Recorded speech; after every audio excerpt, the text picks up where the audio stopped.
खोकर पाने का मजा ही कुछ और है, रोकर मुस्कुराने का मजा ही कुछ और है। हार तो जिंदगी का हिस्सा है मेरे दोस्त, हारने के बाद जीतने का मजा ही कुछ और है। नमस्कार दोस्तों, पैंथर एकेडमी में आप सभी लोगों का हार्दिक स्वागत है। उम्मीद है आप सारे लोग स्वस्थ होंगे, मस्त होंगे और अपनी सफलता के लिए निश्चित रूप से प्रयासरत होंगे। मैं आपका दोस्त दैनिक समसामयिकी की सीरीज लेकर आपके बीच में उपस्थित हूं। उम्मीद है आपको ये सेशन पसंद आ रहा होगा। आइए हम लोग डेली की तरह सेशन की शुरुआत करें। देखें, सिर्फ जानना काफी नहीं है, हमें अप्लाई करके भी देखना चाहिए। चाहना काफी नहीं है, हमें पाना भी चाहिए। मतलब लक्ष्य जो हमने अपने लिए निर्धारित किया है उसके लिए निरंतर हमें कार्य करना होगा मित्रों। थकना मना होगा, रुकना मना होगा। अगर ऐसा आप कर रहे हैं तो यकीन मानिए आप सफल होके ही रहेंगे। और आपसे इतना ही गुजारिश रहेगा कि सेशन में शुरुआत से लेकर अंत तक बने रहें। यह सेशन आपके लिए और परीक्षाओं की दृष्टिकोण से अत्यंत महत्वपूर्ण होने वाला है। आइए हम लोग सेशन की शुरुआत करें। देखें, पहला महत्वपूर्ण प्रश्न दिया गया, हाल ही में नौसेना दिवस किस दिवस को मनाया गया है? तो देखिए विकल्प मारा है, पहला 1 दिसंबर, दूसरा 2 दिसंबर, तीसरा 3 दिसंबर, चौथा जो दिया गया है 4 दिसंबर। यहां जो सही विकल्प होगा 4 दिसंबर को, प्रत्येक वर्ष 4 दिसंबर को नौसेना दिवस, नौसेना दिवस के रूप में मनाया जाता है। अगर हम बात करें मित्रों इसकी स्थापना कब होती है नौसेना की, तो आपको ध्यान रखना है 26 जनवरी 1950 को नौसेना का गठन होता है। साथ ही साथ यहां इसका मुख्यालय याद रखेंगे तो मुंबई जो है इसका मुख्यालय है। अगर पूछा जाए कि वर्तमान में भारत के नौसेना के प्रमुख कौन है, तो आपको याद रखना है आर हरिकुमार जो हैं ये वर्तमान में नौसेना के प्रमुख हैं। इसी क्रम में आपसे पूछा जाता है थल सेना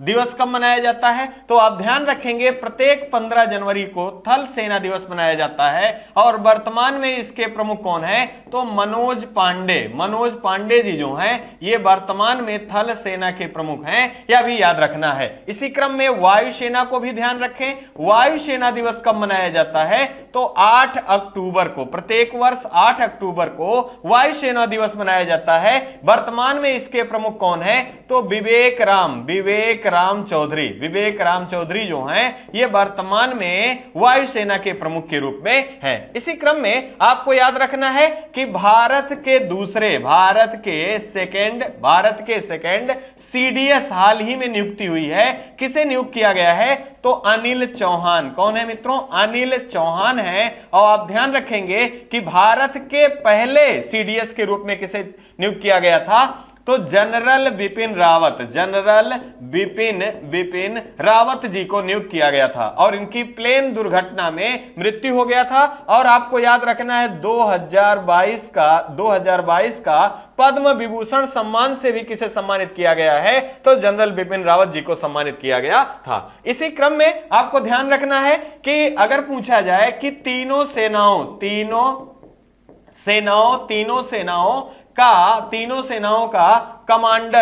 सेनाओं का कमांडर किसे कहा जाता है, प्रमुख के नाम से किसे जाना जाता है, तो राष्ट्रपति जो होते हैं ये तीनों सेनाओं के कमांडर या प्रमुख के रूप से जाने जाते हैं। इसी क्रम में आपको ध्यान रखना है कि भारत की वर्तमान में राष्ट्रपति कौन है, तो 15वें राष्ट्रपति हैं। कौन है, और महिला के रूप में अगर देखा जाए मित्रों तो महिला के रूप में दूसरी हैं। और अगर यही पूछा जाए प्रश्न आदिवासी महिला के रूप में कौन सी हैं, तो आदिवासी महिला के रूप में पहली हैं। किस जनजाति से संबंधित हैं, तो ये संथाल जनजाति से संबंधित हैं। और यहां पर आपको याद रखना है ये झारखंड के राज्यपाल के रूप में भी सेवा दे चुकी हैं। साथ ही साथ इनका जन्म कहां हुआ था, तो उड़ीसा के मयूरभंज में हुआ था। यह भी अत्यंत महत्वपूर्ण है, आपको याद रखना है। और इनका नाम आप याद रखेंगे द्रौपदी मुर्मू जी जो हैं ये भारत की पहली आदिवासी महिला, साथ ही साथ महिला के रूप में दूसरी महिला राष्ट्रपति के रूप में हैं। क्रम जो है इनका ये 15वां है। यहां देखिए एक आपको छोटा सा पिक्चर दिखाया गया है, भारतीय नौसेना दिवस जो 4 दिसंबर को मनाया जाता है। साथ ही साथ हाल ही में चर्चा में रहा है मित्रों, नौसेना में भारत का पहला 100% स्वदेशी पोतवाहक विमान शामिल किया गया है। नाम क्या है तो याद रखेंगे INS विक्रांत। क्या नाम है? INS विक्रांत है, आपको याद रखना है। किसके द्वारा बनाया गया है तो कोच्चि शिपयार्ड द्वारा बनाया गया है। कहां से शामिल किया गया? कोच्चि से शामिल किया गया। और नौसेना के ध्वज में भी परिवर्तन किया गया। यहां छत्रपति साहू जी महाराज के समय का जो मोहर यूज होता था उसी मोहर का उपयोग किया गया है नेवल के फ्लैग में। और अगर हम बात करें यहां तो आपको जरूर ध्यान रखना है, इसका उद्घाटन किसके द्वारा तो प्रधानमंत्री नरेंद्र मोदी जी द्वारा किया गया है। और डेट याद रखेंगे 2 सितंबर। कब? 2 सितंबर 2022 को नौसेना में शामिल किया गया है। आइए इसी क्रम में अगला देखें। हाल ही में मातृ मृत्यु दर में 130 से घटकर कितनी कमी देखी गई है? अब यहां पूछा जा रहा है कि हाल ही में रिपोर्ट आई है जो कि मातृ मृत्यु दर की रिपोर्ट है, जो कि पहले 130 थी, अब वर्तमान में कितनी है? देखिए हमारे विकल्प हैं, पहला 90, दूसरा 113, तीसरा 97, चौथा 95। यहां अगर बात करें तो यहां सही विकल्प हमारा है सी। अगर हम बात करें यहां शुरुआती की तो पहले रिपोर्ट 2014 से 2016 के बीच का जो आंकड़ा था मातृ मृत्यु दर का वो 130 था। और हाल ही में 2018 की रिपोर्ट में यहां 17 अंकों का सुधार हुआ और इसका जो आंकड़ा रहा वो 113 रहा। और हाल ही में जो 2022 की रिपोर्ट आई है, 2022 की रिपोर्ट में यहां पर इसमें भारी सुधार देखा गया है और इसकी संख्या कितनी हो गई है? ये 97 हो गई है। अब पहला प्रश्न ये हो सकता है कि मातृ मृत्यु दर वर्तमान में भारत की कितनी है, तो हमारा सही आंसर जो होगा दोस्तों 97 है। अगर हम बात करें कि ये आंकड़ा किस आधार पर लिया जाता है तो आपसे विकल्प में पूछा जाएगा 1000 का रेशियो लिया जाता है, 100 का रेशियो लिया जाता है, 1 लाख का रेशियो लिया जाता है। तो यहां पर आपको ध्यान रखना है कि 1 लाख महिलाओं में 1 लाख महिलाओं में जितनी भी महिलाओं की मृत्यु होती है वही मातृ मृत्यु दर के रूप में जाना जाता है। अगर हम बात करें यहां मृत्यु दर या लिंगानुपात से बात हो रही है तो आपको जरूर याद रखना है, पूछा जाता है कि भारत में सर्वाधिक लिंगानुपात, अत्यंत महत्वपूर्ण प्रश्न है, लिंगानुपात वाला राज्य सर्वाधिक वाला राज्य कौन है तो केरल राज्य जो है यहां सर्वाधिक लिंगानुपात है। इसी क्रम में कम भी देख लिया जाए मित्रों, कम कहां है तो आपको ध्यान रखना है सबसे कम लिंगानुपात जो है ये हरियाणा है। कहां है? हरियाणा है। इसी क्रम में पूछा जाता है साक्षरता दर के रूप में, तो आपको ध्यान रखना है साक्षरता दर की बात की जाए तो सबसे ज्यादा साक्षरता दर जो है ये केरल राज्य की है और सबसे कम किस राज्य का है तो बिहार का है। इसी क्रम में अगर पूछा जाए जनघनत्व की मित्रों, जनघनत्व का दर सबसे ज्यादा कहां है तो आपको याद रखना है बिहार जो है यहां जनघनत्व सबसे ज्यादा राज्यों में है। और अगर केंद्र शासित पूछ लिया जाए प्रदेश तो दिल्ली में जनघनत्व सर्वाधिक है। दोनों प्रश्न याद रखना है। और सबसे कम जनघनत्व कहां है तो अरुणाचल प्रदेश। कौन सा मित्रों? अरुणाचल प्रदेश याद रखेंगे। और यहां का जनघनत्व कितना है तो 17 व्यक्ति प्रति वर्ग किलोमीटर है, यह भी याद रखना है। इसी क्रम में बात हो रही थी मित्रों मातृ मृत्यु दर का, तो आप एक आंकड़ा यहां और भी याद रखेंगे कि अगर पूछा जाए कि भारत में मातृ मृत्यु दर वाला सर्वाधिक दर वाला राज्य कौन सा है मित्रों तो असम राज्य में मातृ मृत्यु दर सर्वाधिक है। और सबसे कम कहां है तो केरल राज्य में मातृ मृत्यु दर का जो रेशियो है सबसे कम है। इसी क्रम में हम बाल मृत्यु दर भी देख लें। बाल मृत्यु दर सबसे ज्यादा कहां है तो ये बाल मृत्यु दर जो है मित्रों मध्य प्रदेश में सबसे ज्यादा ज्यादा है और केरल राज्य में सबसे कम है। यह महत्वपूर्ण डाटा है, आपको जरूर याद रखना है। इसी क्रम में हम एक बार इसको पुनः रिवाइज कर ले रहे हैं क्योंकि बहुत अत्यंत महत्वपूर्ण प्रश्न है। अगर आपसे पूछा जाए कि हाल ही में जो रिपोर्ट जारी किया गया है मातृ मृत्यु दर का, जो कि पहले 130 से घटकर 113 हुआ था, अब वर्तमान में मातृ मृत्यु दर का रेशियो कितना है, तो 97 है। अगर पूछा जाए सर्वाधिक मातृ मृत्यु दर भारत के किस राज्य में है, तो असम राज्य में है। सबसे कम कहां है, तो केरल राज्य में है। इसी क्रम में अगर हम बाल मृत्यु दर की बात कर लें तो सबसे ज्यादा मध्य प्रदेश में, सबसे कम केरल में। हम इसी आधार पर अगर लिंगानुपात के बारे में बात कर लेते हैं तो भारत में सर्वाधिक लिंगानुपात किस राज्य में है, तो केरल राज्य में है, और यही सबसे कम कहां है, हरियाणा में है। इसी क्रम में अगर हम साक्षरता की बात कर लें तो साक्षरता दर सबसे ज्यादा केरल में है और सबसे कम बिहार में है। अगर जनघनत्व की बात कर लें कि जनघनत्व भारत में सबसे अधिक किस राज्य में है या केंद्र शासित प्रदेश में है, राज्य की बात अगर की जाए तो बिहार होगा, और केंद्र शासित प्रदेश की बात की जाए तो यहां कौन सा होगा, दिल्ली होगा। और यहां अगर कम की बात करें तो अरुणाचल प्रदेश होगा, और इसका जनघनत्व कितना है, तो 17 व्यक्ति प्रति वर्ग किलोमीटर जो है यह यहां का जनघनत्व है। आपको यह भी याद रखना है। इसी क्रम में उत्तर प्रदेश से आपको याद रखना है, उत्तर प्रदेश का जनघनत्व कितना है, तो 829 व्यक्ति प्रति वर्ग किलोमीटर। यह जनघनत्व कहां का है, उत्तर प्रदेश का है, यह भी याद रखना है। इसी क्रम में एक लाइन और भी याद रखें, अगर जनसंख्या पूछ लिया जाए कि सर्वाधिक जनसंख्या भारत में कहां निवास करती है, तो आप जरूर याद रखेंगे यहां कि उत्तर प्रदेश में जनसंख्या सर्वाधिक निवास करती है। कितना, तो भारत की कुल जनसंख्या का 16.5% जनसंख्या उत्तर प्रदेश में निवास करती है। और भूमि के आधार की बात की जाए तो 7.3% भूमि जो है भारत के टोटल लैंड का हिस्सा जो है यह 7.33% उत्तर प्रदेश का है। और सबसे कम कहां है, तो आपको ध्यान रखना है सिक्किम। सिक्किम में सबसे कम है आपको जनसंख्या, आपको ध्यान रखना है। आइए इसी क्रम में अगला महत्वपूर्ण प्रश्न देखेंगे। अत्यंत महत्वपूर्ण प्रश्न है ये, हाल ही में चर्चा में रहा दिसंबर माह के लिए यूएनएससी, यहां पर फुल फॉर्म जान लेंगे, United nation council, United nation security council का अध्यक्षता किस देश के द्वारा ग्रहण किया गया है। देखिए पहला दिया गया अमेरिका, दूसरा भारत, तीसरा ऑस्ट्रेलिया, चौथा ब्राजील। यहां जो सही विकल्प हमारा होगा दोस्तों ये भारत होगा। अब यहां से आपको ये बहुत महत्वपूर्ण संस्था है और ये किस संस्था का भाग है यह भी कई बार पूछा गया है, तो हम लोग इसके विभिन्न पहलुओं को एक प्रश्न के माध्यम से देख लेंगे। जैसे अगर हम बात करें यूनाइटेड नेशन की मित्रों, तो सबसे पहला प्रश्न यही होता है कि इसकी स्थापना कब होती है, तो 24 अक्टूबर 1945, 24 अक्टूबर 1945 को यूनाइटेड नेशन की स्थापना होती है। और बात करें इसका मुख्यालय कहां है, तो न्यूयॉर्क में इसका मुख्यालय स्थित है।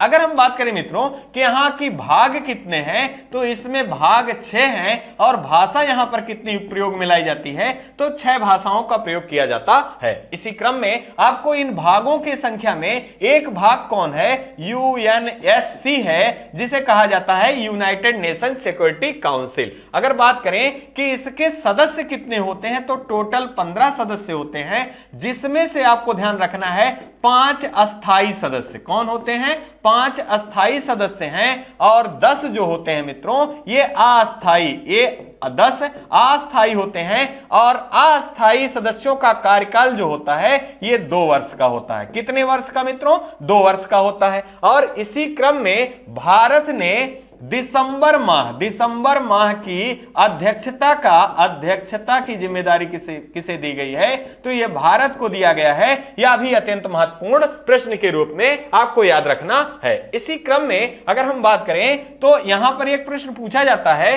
कि यूनाइटेड नेशन दिवस कब मनाया जाता है, तो 24 अक्टूबर को यूनाइटेड नेशन दिवस मनाया जाता है। साथ ही साथ आपको याद रखना है कि संयुक्त राष्ट्र का वह कौन सा अंग है, यूएसए से बाहर है, तो आपको याद रखना है अंतरराष्ट्रीय न्यायालय। अंतरराष्ट्रीय न्यायालय जो है ये इसका मुख्यालय जो है ये कहां है, द हेग में है। कहां है, द हेग में है। और ये किस देश का शहर है, तो ये नीदरलैंड का शहर है, जिसकी राजधानी नीदरलैंड की क्या है, एम्स्टर्डम है। इसी क्रम में आपको याद रखना है कि संयुक्त राष्ट्र के अस्थायी प्रतिनिधि निधि में कौन सी भारतीय पहली महिला चुनी गई हैं? तो आपको याद रखना है रुचिरा कंबोज। रुचिरा कंबोज को चुना गया है। किसको चुना गया है? रुचिरा कंबोज को चुना गया है और यही 1 माह के लिए अध्यक्षता संभालेंगी किसका? यूएनएससी का। साथ ही साथ अगर हम बात करें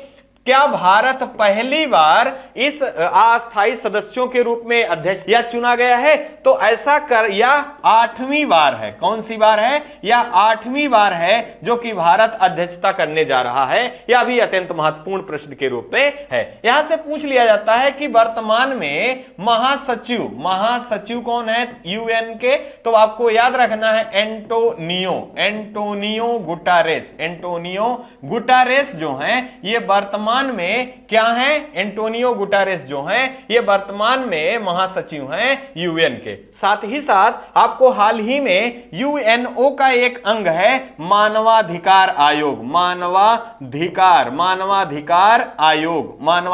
आयोग। इसके अध्यक्ष चुने गए हैं। किसे चुना गया है? तो आप याद रखेंगे बोलकर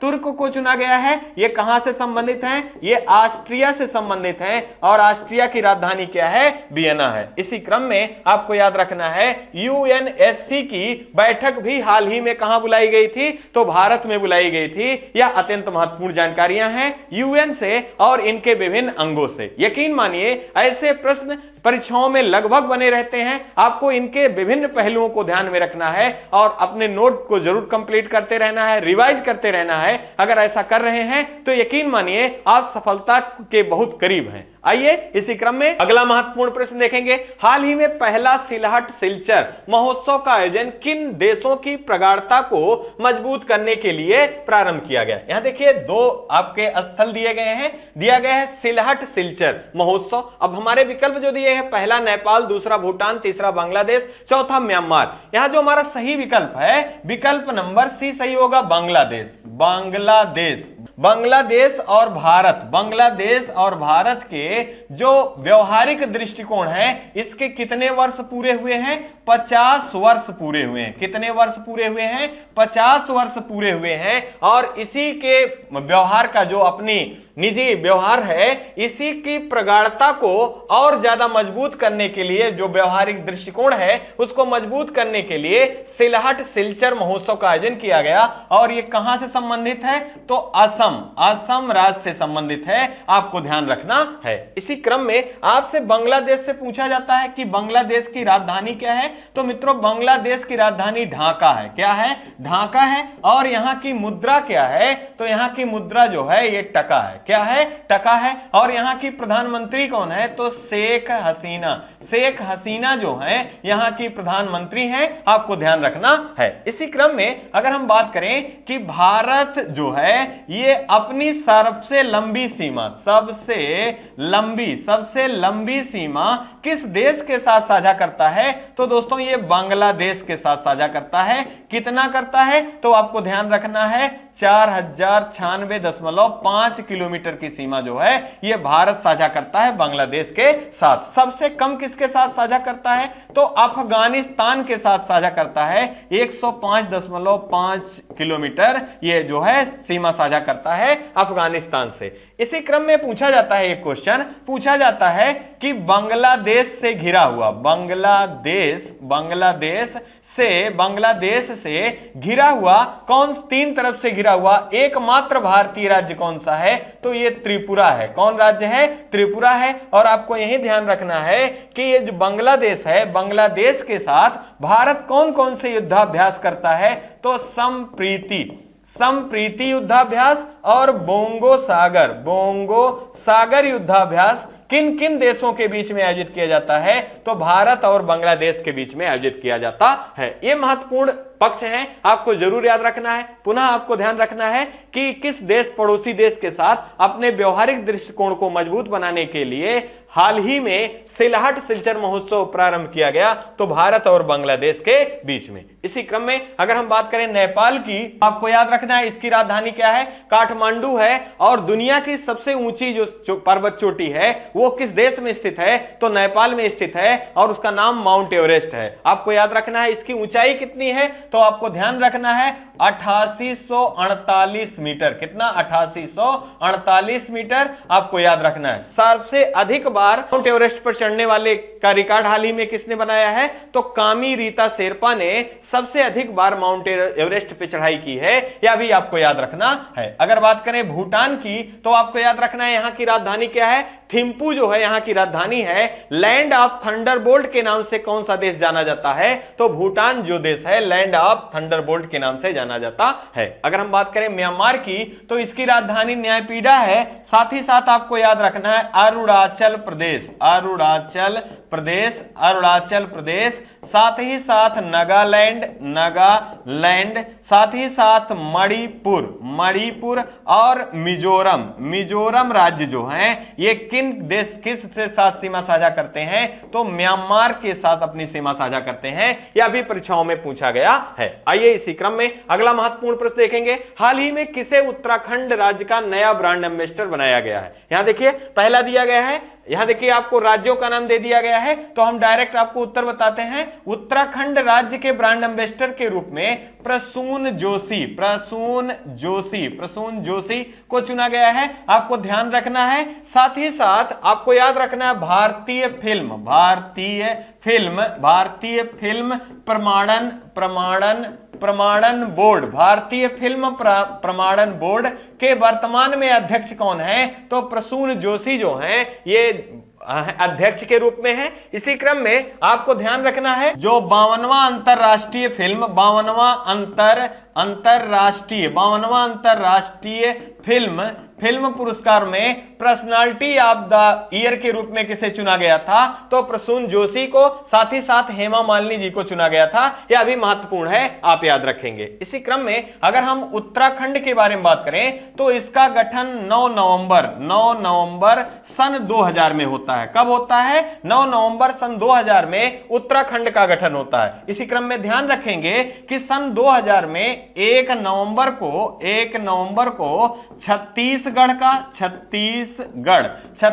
का गठन होता है, जबकि 9 नवंबर को उत्तराखंड राज्य का गठन होता है। साथ ही साथ 15 नवंबर की बात करें तो झारखंड राज्य का गठन होता है। आपको याद रखना है कि सन 2000 में 3 नए राज्यों का गठन होता है, जिसमें उत्तराखंड 9 नवंबर को गठित किया जाता है। वर्तमान में यहां के मुख्यमंत्री कौन है, तो पुष्कर सिंह धामी जो हैं वर्तमान में यहां के मुख्यमंत्री हैं और यहां पर बीजेपी की सरकार है। यह भी आपको याद रखना है। इसी क्रम में अगर बात करें कि विधानसभा की सीटें कितनी है मित्रों, तो विधानसभा की 70 सीटें हैं। साथ ही साथ आपसे पूछा जाता है हेली नेशनल पार्क, जिसका नाम परिवर्तित करके क्या किया गया था, जिम कार्बेट नेशनल पार्क। इसका पुनः नाम परिवर्तित करके क्या किया गया है, रामगंगा नेशनल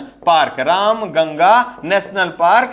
इसका संबंध किससे है, तो ये उत्तराखंड राज्य से है। इसी क्रम में आपको ध्यान रखना है उत्तराखंड विधानसभा की पहली महिला विधानसभा अध्यक्ष के रूप में किसे नियुक्त किया गया था, तो ऋतु खंडूरी को नियुक्त किया गया था। यह भी बहुत महत्वपूर्ण प्रश्न के रूप में है। आपसे पूछा जा सकता है कि फूलों की घाटी के नाम से किसे जाना जाता है, तो उत्तराखंड को फूलों की घाटी के नाम से जाना जाता है। अगर हम बात करें यहां इसकी राजधानी की, तो देहरादून जो है और गैरसैंण समर की राजधानी है उत्तराखंड की। यह भी अत्यंत महत्वपूर्ण है और आप इसे जरूर याद रखेंगे। आइए इसी क्रम में अगला महत्वपूर्ण प्रश्न देखेंगे। हाल ही में इंडियन कोस्टल गार्ड में किस नाम से स्वदेशी निर्मित एडवांस लाइट हेलीकॉप्टर को शामिल किया गया। यहां देखिए दिया गया है इंडियन कोस्टल गार्ड। अब हमारा जो विकल्प है, पहला प्रचंड, दूसरा ध्रुव, तीसरा MK 3rd स्क्वाड्रन, चौथा दिया जाए प्रोजेक्ट 75। यहां जो हमारा सही विकल्प है, विकल्प नंबर सी सही होगा। MK 3rd स्क्वाड्रन जो है ये भारत के द्वारा निर्मित है और यहां पर आपको ध्यान रखना है ध्रुव हेलीकॉप्टर का नेवल वर्जन क्या है, तो इसका नाम जो है MK 3rd स्क्वाड्रन रखा गया है, जो कि भारत के द्वारा निर्मित किया गया है। इसी क्रम में अगर हम बात कर लें प्रचंड की, तो लाइट वेटेड हेलीकॉप्टर कौन है? प्रचंड है। और ध्रुव की बात करें तो हाल ही में 10,000 फीट से भारत की पहली महिला स्काई ड्राइवर के रूप में इन्होंने छलांग लगाया है। इनका नाम आपको याद रखना है लांस नायक मंजू हैं। यह भी अत्यंत महत्वपूर्ण है और ये भारत की पहली महिला स्काई ड्राइवर के रूप में चुनी गई हैं। इसी क्रम में आपको भूलना नहीं है प्रोजेक्ट 75 का संबंध किससे है, तो आप ध्यान रखेंगे स्कॉर्पियन श्रेणी की जो 6 पनडुब्बियां हैं उनका जो नाम है उसका संयुक्त नाम रखा गया है प्रोजेक्ट 75। उसमें कौन कौन सी हैं, तो आपको याद रखना है कलवरी है, आपको याद रखना है करंज है, आपको याद रखना है बेला है, साथ ही साथ गीर है और बाग सीर है, साथ ही साथ आपको याद रखना है खंडेरी। कौन याद रखना है? खंडेरी। इनको संयुक्त रूप से प्रोजेक्ट 75 के नाम से जाना जाता है, जो कि स्कॉर्पियन श्रेणी की हैं। इसी क्रम में हाल ही में हम लोगों ने देखा है विक्रम एस। तो आपको याद रखना है भारत का पहला स्वदेशी रॉकेट है और इसका नाम क्या है? विक्रम एस है। और यह किसके द्वारा बनाया गया है, तो आपको याद रखना है इसरो के द्वारा इसे बनाया गया है। वर्तमान में इसरो के प्रमुख कौन है, तो डॉक्टर शोभनाथ जो हैं ये वर्तमान में इसरो के प्रमुख हैं। इसी क्रम में आपको याद रखना है MOM मार्स ऑर्बिटर मिशन हाल ही में निष्क्रिय घोषित किया गया है। किसके द्वारा, तो आप याद रखेंगे इसरो के द्वारा। और ये किसके द्वारा भेजा गया था, तो PSLV-C25 के द्वारा भेजा गया था और हाल ही में यह निष्क्रिय देखा गया है। यह भी महत्वपूर्ण है, आपको याद रखना है। इसी क्रम में अगर हम बात करें GSAT 24, तो ये एरियन 5 के द्वारा लॉन्च किया गया था। कहां से, तो आपको याद रखना है फ्रेंच गुयाना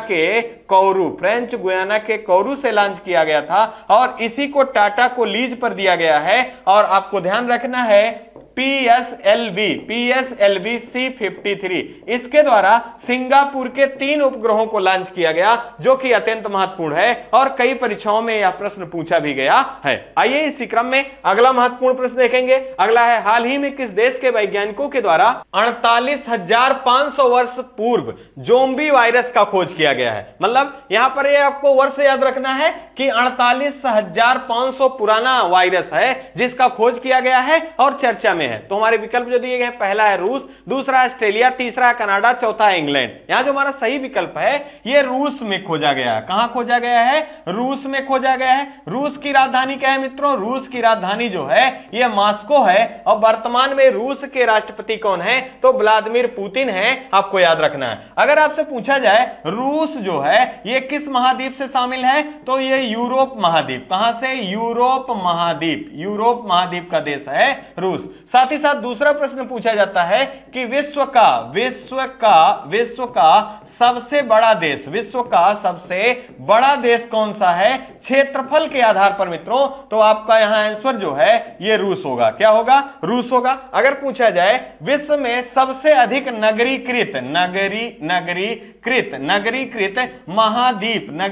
महाद्वीप कौन सा है, तो यह यूरोप महाद्वीप है। कौन है? यूरोप महाद्वीप है। आपसे पूछा जा सकता है यूरोप महाद्वीप और एशिया महाद्वीप किसके द्वारा अलग होते हैं, तो काकेकस पर्वत है। साथ ही साथ यूराल पर्वत के द्वारा एशिया और यूरोप महाद्वीप जो है अलग होते हैं। साथ ही साथ एक प्रश्न पूछा जाता है कि जो 7 महाद्वीप हैं उन 7 महाद्वीपों में सबसे छोटा ऑस्ट्रेलिया महाद्वीप है और छठे नंबर पर सेकंड सबसे छोटा कौन सा है, तो यह यूरोप महाद्वीप है। इसी क्रम में आपसे पूछा जाता है इटली यूरोप का एक देश है, तो पूछा जाता है इटली की की राजधानी कहां है? तो रोम में स्थित है। और आपको याद रखना है किस नदी के तट पर स्थित है? टाइबर। किस नदी? टाइबर। आपसे अगला प्रश्न पूछा जाता है, इटली की गंगा गंगा किस नदी को कहा जाता है? तो इटली की गंगा पो नदी। कौन सी नदी? पो नदी को कहा जाता है, यह भी याद रखना है। इसी क्रम में अगर हम बात करें यूरोप से ही, तो आपको ध्यान रखना है यूरोप महाद्वीप की सबसे बड़ी नदी जो है उसका नाम है बोल्गा। कौन सी नदी है?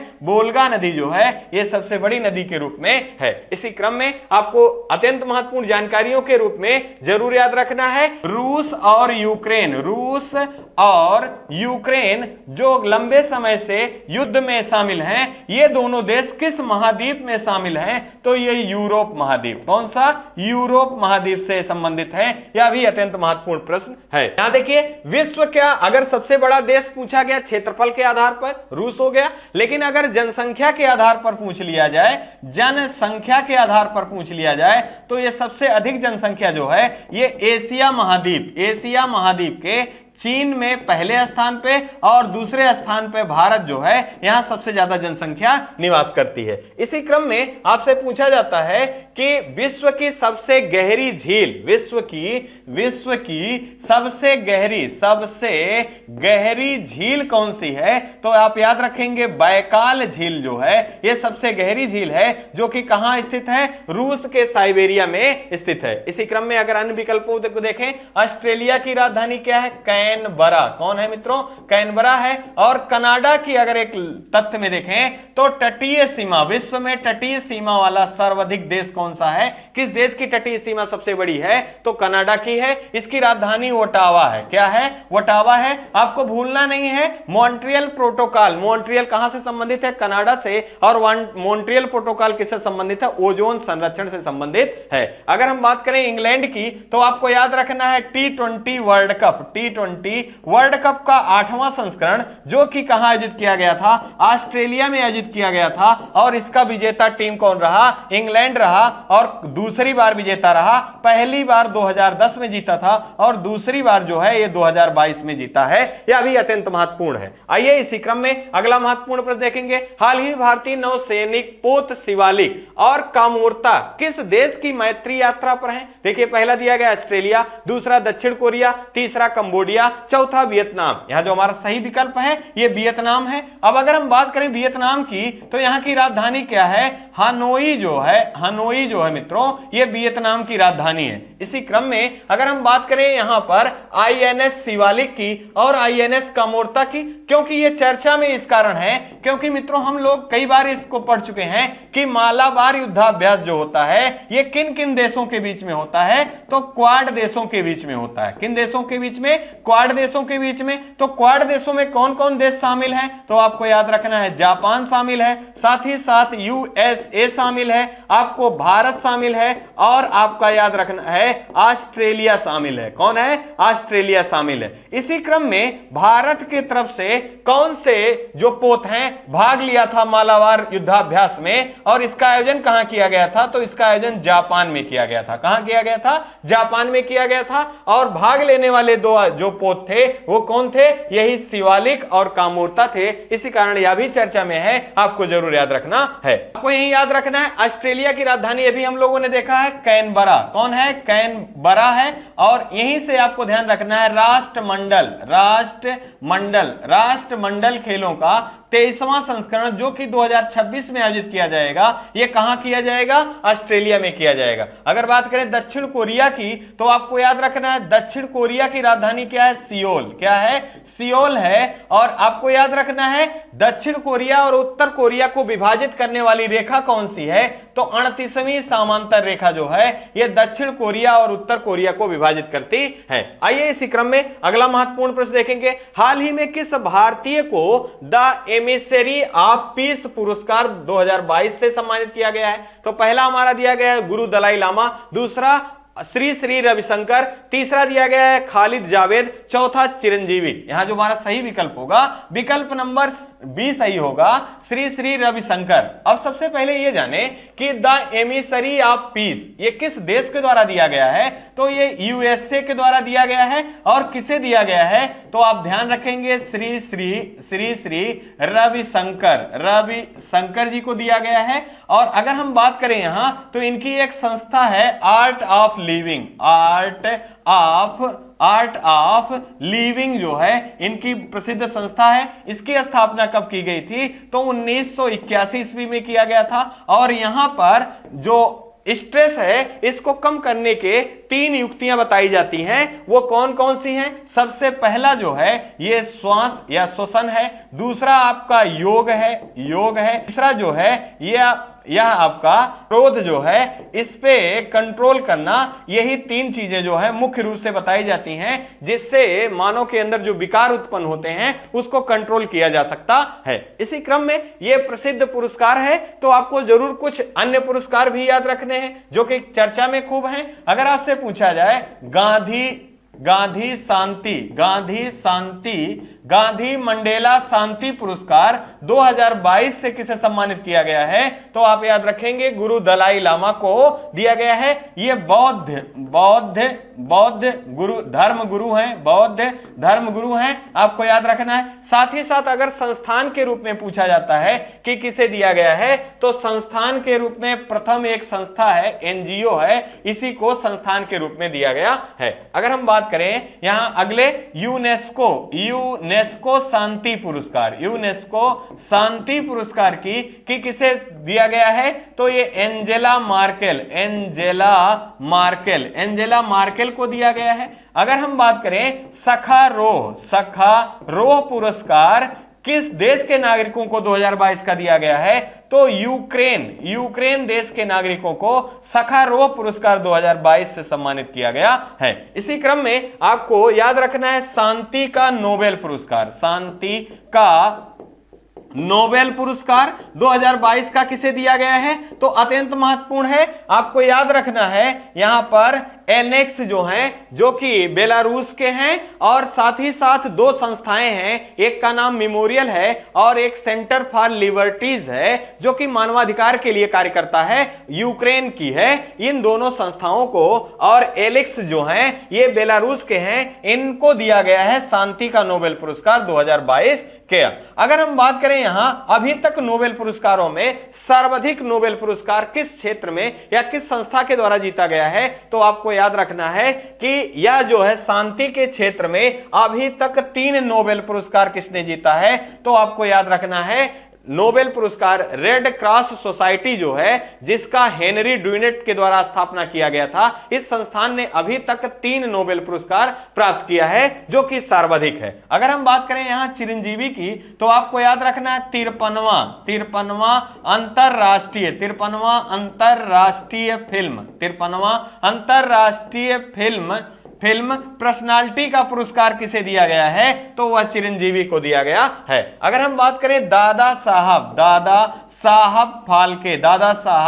फाल्के पुरस्कार से किसे सम्मानित किया गया है, तो आप याद रखेंगे आशा पारेख। कौन है? आशा पारेख को दादा साहब फाल्के पुरस्कार से सम्मानित किया गया है। यह भी अत्यंत महत्वपूर्ण प्रश्न के रूप में है। आइए इसी क्रम में अगला महत्वपूर्ण प्रश्न देखेंगे। हाल ही में कौन सी महिला न्यायमूर्ति ने सर्वोच्च न्यायालय द्वारा तीसरी बार महिला पीठ का गठन किया है? यहां देखिए, पहला दिया गया है न्यायमूर्ति बी नागरत्ना, दूसरा दिया गया है न्यायमूर्ति हिमा कोहली, तीसरा दिया गया है न्यायमूर्ति यस बेला त्रिपाठी जो हैं, ये तीसरा विकल्प है। और चौथा विकल्प जो दिया गया है बी और सी दोनों। यहां पर हमारा जो सही विकल्प होगा बी और सी, मतलब विकल्प नंबर डी सही होगा। तो आपको ध्यान रखना है न्यायमूर्ति जो है हेमा कोहली हैं, साथ ही साथ न्यायमूर्ति यस बेला त्रिपाठी जो हैं, इनके द्वारा क्या नियुक्त किया गया है, तीसरी बार महिला पीठ की नियुक्ति